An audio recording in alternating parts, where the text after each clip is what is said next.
Hello everybody, my name is Marsh, and today we're going to be doing a review for Dark Age by Pierce Brown. Let's jump into it.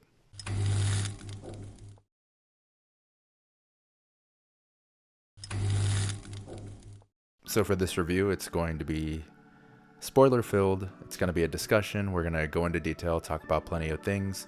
If you haven't read the book yet, my short synopsis is I loved it. I've loved all of Red Rising so far. I think they just get better and better as you go along. Do I like it more than like Morning Star or Golden Sun, which is my favorite?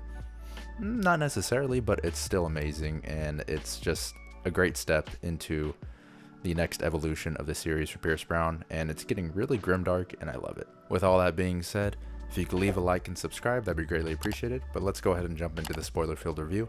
What I'm going to do for this review is basically take it character by character, talk about their story arcs, and we'll go from there. I feel like that's the best way to handle it with a book this big, and just talk about what I liked, what I didn't like, and give you my thoughts. Before we jump into our first character, I just wanted to let you know this next clip I'm going to show you is basically how I felt and how I feel after reading Dark Age. Take a look.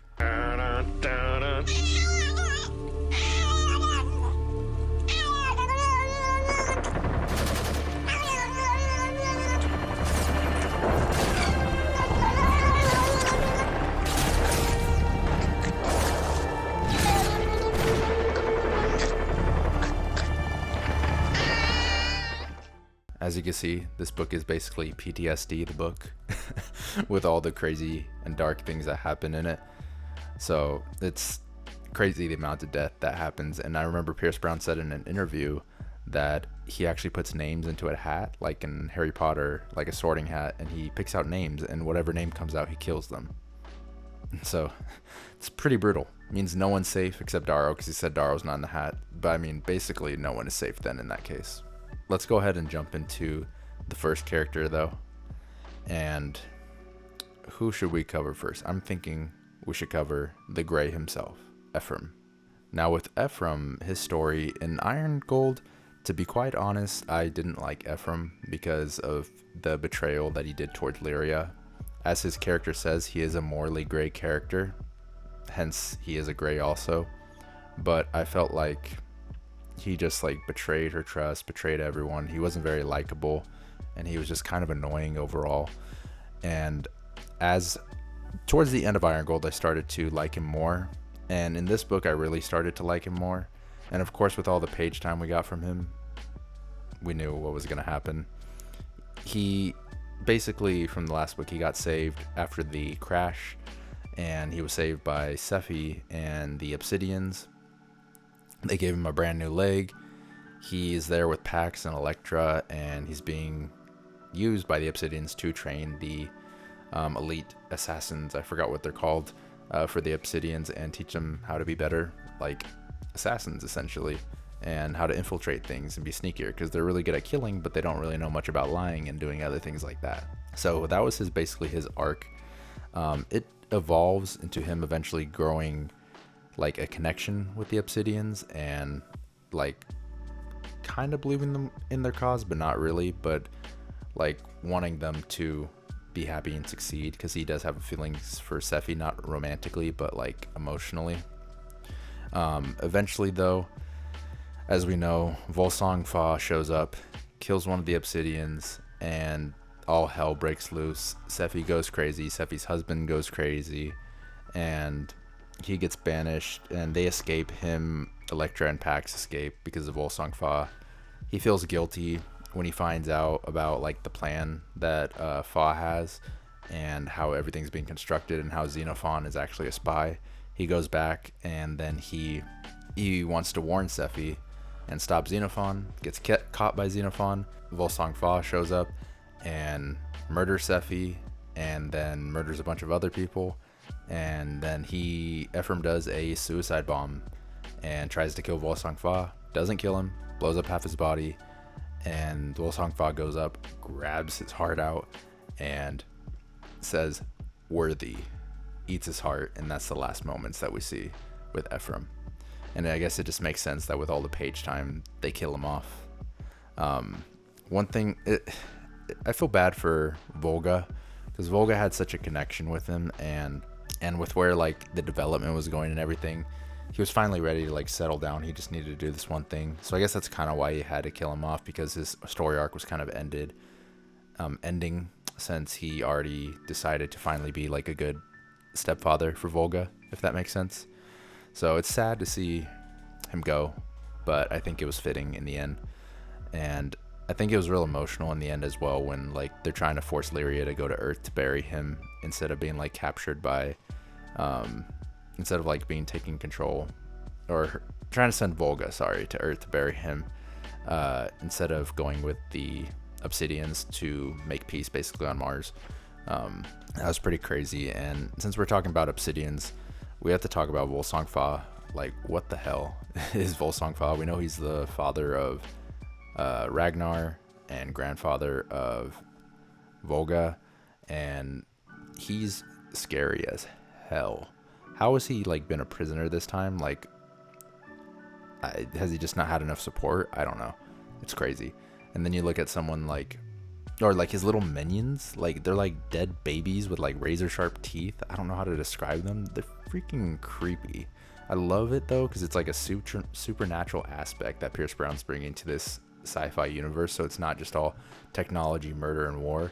It's also like magic, sci-fi, and mystery that we have to figure out. So it's a great development when it comes to that. But yeah, Volsung Fa is creepy. We'll see what he does. And I mean, this is just a dark book. Also, going off of Ephraim, we'll just talk about Pax and Electra real quick. Electra, not much. She's like a little goblin like her dad, just wanting to kill everything. And then you have Pax, who's developed as a character. I like him. I like where his character's going. He's kind of one of the only like morally good characters so far, and I think part of that might just be because he's a child, but he still makes like mistakes, like telling Ephraim to go back to Sephi to warn her. So he's not perfect, but he has good intentions, and he hasn't been tainted yet since he's a child. So he's one of the only good characters, since everyone's so morally gray.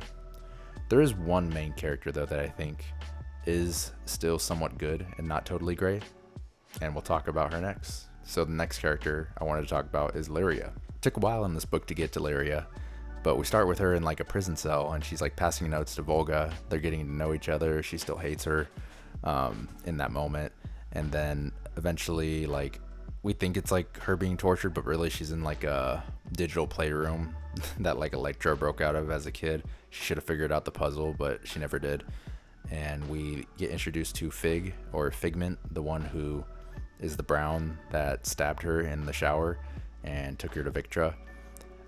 Their ship gets attacked when they get taken out, her and Volga, and Volsung Fa shows up and attacks their whole ship. They escape, but it's only Victra, Volga, and Lyria left, and they have to team up. And I actually loved their team. Like, even they're all meant to hate each other, but they grow to love each other and have a connection, and she's there for Victra's birth.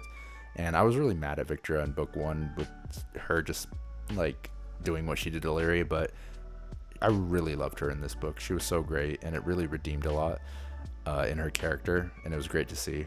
And her giving birth was like so badass. But then we get to the dark part where Ulysses literally gets nailed to a tree. Like, who hurt you, Pierce Brown? Like, come on, who hurt you? Like, that is so dark.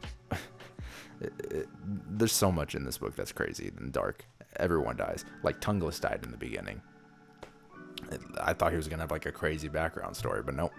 He just gets offed right away in like in a ship battle.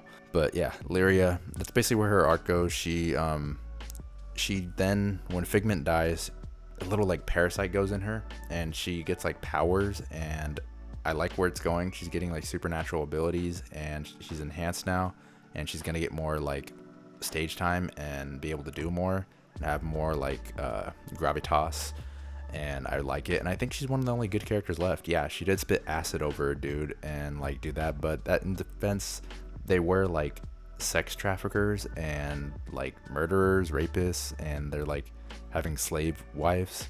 So I mean, it's kind of justified in the situation with everything that they're doing, so I don't think you get mad at her for that. But she does eventually save Victra and Volga, and they get out of that. And then it kind of ends with her like wanting to leave with Volga, and she just has to leave on her own to bury Ephraim now. And Volga has to go with the Obsidians, and they separate. Gonna be interesting to see how that plays out exactly. I don't want this video to be too long, so I'll kind of be short on everyone. I know I'm gonna miss stuff in between. The next viewpoint that we got though is Octavia. This was a new viewpoint. Now, I didn't like her viewpoints that much in the beginning. It really took a while for me to get used to her. It was a lot slower pace with just Dark Age in general in the first half, and then the second half really picked up, and it was like the Red Rising I knew. But I don't hate that it was slower pace. It's kind of nice just like sitting in the world and the universe and learning more about it, since we don't like get that downtime because the rest of the books are just like a speeding bullet. So it was good still. But Octavia, I've not connected with her fully yet. Now her story's still crazy, especially with what happens in the Senate when they get attacked. Dancer gets killed, Daxo gets killed, and she gets like mutilated, and then Jackal is revived, and it's like a clone, not revived, he's cloned, and she's like messing with the clone and like being like, oh, we had puzzles and stuff, and then she like poisons him, runs away. Severo is captured now in that area, so it's pretty crazy with everything going on. And I'm happy that she's finally going to help Darrow. She's like, fuck you, Senate, we're gonna go help Darrow now. And she should have done that a long time ago. That's basically all I have for Octavia though. Next we'll talk about Lysander and Darrow, and I guess we'll start with Lysander and then we'll go to Darrow. Lysander, why are you so annoying? Why are you making bad decisions? I liked you in book 1. What are you doing now? Come on, Lysander. He goes through this arc. He just wants to like revive the Golds, but then he goes to Atlantia and Ajax and all these despicable, horrible people. Like they're literally having like incest sex like nonstop, Ajax and Atlantia, and they're in love each other with, even though they're like uncle and nephew or something. So it's like, that's fucked up already. Another dark thing. This book is really grimdark. And then you have like him just wanting to redeem himself and show himself, but it's like, dude, they don't want you. You're just like being there and trying to stick with people that hate you. What's wrong with you, dude? Like, Darrow would take you in. He would help you if you weren't such a fucking ass and you didn't fucking do that shit. Sorry, I get a little heated. It's just stupid decisions. I still liked reading his parts though. It's interesting, especially his survival when he met like the Gorgons and they have like the pikes and the spears like stabbing through people, and then he meets up with Lazarus and does his plan and it leads to this epic battle with Darrow. And when they had like the horse charge and they have the razors out and they literally like described it like a meat grinder, entrails and intestines flying everywhere, that was brutal imagery. And he is smart. It's interesting to see the use of the mind's eye, the thing we learn about. It's kind of like another supernatural thing coming into this universe, and it was interesting to see. But like, dude, come on.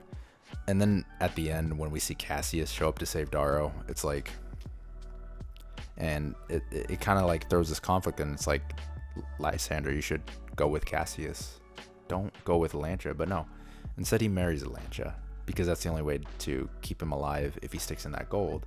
And then he's also going to betray he's teaming up with Asmodeus or Apollonius. Starts with an A. Sorry. The crazy dude from the prison that Darrow broke out of. And like, it's gonna be interesting with that. But like, come on. One cool thing we learned is like that the previous sovereign, I'm forgetting her name, but she, oh my god, her name's Octavia. I am so sorry. I've been saying Octavia for Virginia's, for Mustang's chapters. I'm so dumb. I apologize. Now I'm gonna have to put Mustang everywhere here. Wow. But yeah, Octavia like killed his mom and dad essentially, and we learned that. I think it was Calendora was the one that did it, so that was pretty brutal. He also murdered was it Alexander, I believe, Alarcos. Just like, Lysander, come on, what are you trying to do here? I mean, it'd be one thing if you stuck with like the Jupiter Moon Lords or whatever. I mean, I guess Seraphina died, but like still, like stick with them at least. Don't team up with Atlantia. She's just a piece of crap. That's enough of that. We'll get to Darrow. I didn't hate Darrow in this book. In Iron Gold, I was hating Darrow because he was making dumb decisions. I mean, they made sense because he's a warmonger and he's going crazy and he has nothing else to do. He doesn't know anything except war. So it makes sense every decision he's making, but he was still making dumb decisions. And in this book, he wasn't in the position to make dumb decisions because if he does, he's going to die. And he was forced into this spot, and so he's kind of stuck there and he has to do what he has to do. And he has really no choice. And so it wasn't as much of like, dude, what are you doing? It's more like, okay, we got the old Darrow. He's trying to problem solve and figure things out. And so it was nice to get that type of Darrow back. And it'll be interesting to see what happens going forward with Cassius saving him. And I'm guessing for Lightbringer, Cassius is going to be like the main dude. Hopefully we get a perspective from him, but I think he is the Lightbringer. Before I read this book and I know the title of Lightbringer, I thought like, oh, maybe Lysander is the Lightbringer, but I think it's Cassius for sure. And I think the other book, like just by the title alone, it's going to be a little bit happier, not as dark, but yeah, I enjoy Darrow's storyline. Him and Harnassus, I thought had a good connection. It was sad seeing the blue die. Forgot her name. But the blue lady, she died. Tongueless died. Like, I'm glad Rana didn't die, but Alexander died. And like so many people got murdered in this book. It was ridiculous to the point that it's like PTSD, like I said. But yeah, that's basically it for all the characters. I probably missed someone. I apologize. I apologize for calling Virginia Octavia. I feel really dumb for that. But it was really enjoyable, and I can't wait for Lightbringer to come out, and I'm gonna read it, give a review, and I can't wait to talk about it with all of you. Red Rising is like one of my favorite series, if not my favorite series out right now, and I just love every book in it. But what did you guys think about Dark Age? Are you planning on reading Lightbringer? What was your favorite part about Dark Age? What did you hate about it? Let me know in the comments down below. Other than that, if you could leave a like and subscribe, that'd be greatly appreciated, and I'll see you guys next time. Bye bye.